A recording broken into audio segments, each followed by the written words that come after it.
far back as I can remember, I've always loved making stuff. And sometime around my 7th birthday, my dad gave me a Swiss Army knife. He said, "Son, be careful, don't cut yourself. It's really sharp."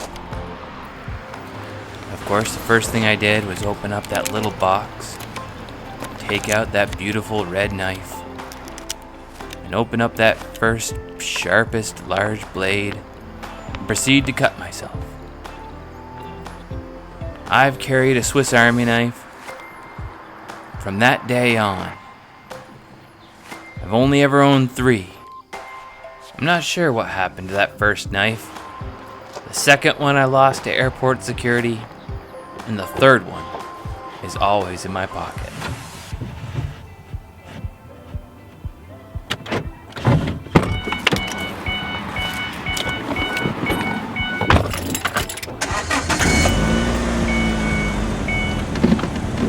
Hey, if you've enjoyed this, be sure to subscribe. Thanks for watching.